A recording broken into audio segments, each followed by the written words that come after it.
Vote আসে vote যায় কিন্তু বদল হয় না দক্ষিণ দিনাজপুর জেলার হিলির সীমান্ত কাঁটাতারের গ্রামগুলির অনুন্নয়নের চিত্রটা। এমনই অভিযোগ হিলির আন্তর্জাতিকভাবে ভারত বাংলাদেশ সীমান্ত ঘেঁষা গ্রামগুলির বাসিন্দাদের। কোনো গ্রামের বাসিন্দাদের অভিযোগ রাস্তা ছাড়াই নিয়ে, আবার কোনো গ্রামের বাসিন্দাদের অভিযোগ নিকাশি ও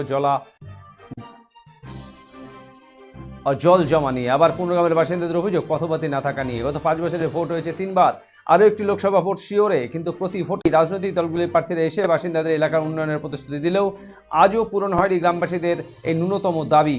অথচ এরা সীমান্তের গ্রামগুলির অনুন্নয়নের ছাপের মধ্যে শত কষ্টে দিন যাপন করলেও ভোটের দিন অনেক আশা নিয়ে কয়েক মাইল পায়ে হেঁটে ভোট কেন্দ্রে গিয়ে ভোট দিয়ে থাকেন, কিন্তু এরপর ভোটের ফলাফল বেরোতেই আর দেখা মেলে না রাজনৈতিক দলের সাঙ্গপাঙ্গদের। যদিও সীমান্ত ঘেঁষা গ্রামগুলির বাসিন্দাদের অভিযোগের সাথে একমত হতে নারাজ এমনও কয়েকজন বাসিন্দা অবশ্য জানিয়েছেন, স্থানীয় বিজেপি সাংসদ সুকান্ত মজুমদার তাদের গ্রামের পাশাপাশি সীমান্তের অন্যান্য গ্রামগুলিতে আসেন এবং গ্রামগুলির জনজীবনের উন্নয়নের ব্যাপারে বেশ কিছু কাজ করেছেন।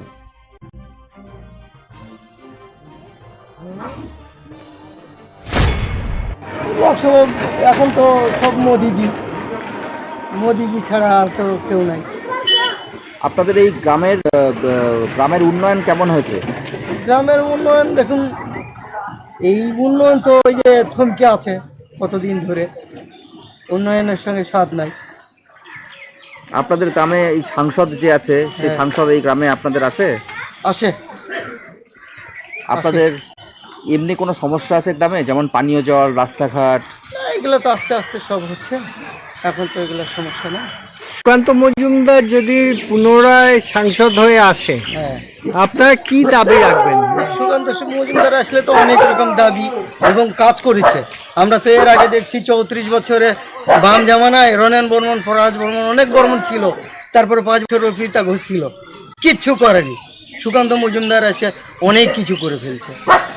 না হলো মনে করেন যে এই যে আমাদের করোনা ভাইরাসের টাইমে মোদিজির ইয়েতে একজনাকে কমসে না দিলেও ভ্যাকসিনটা দিচ্ছে। ভোট তো দেবেন নাকি? হ্যাঁ, দিব। আচ্ছা, এই মানে আপনাদের গ্রামের কিছু অভাব, অভিযোগ, অসুবিধা কিছু আছে? হ্যাঁ, ঘর বাড়ি ভাঙা দিচ্ছে না,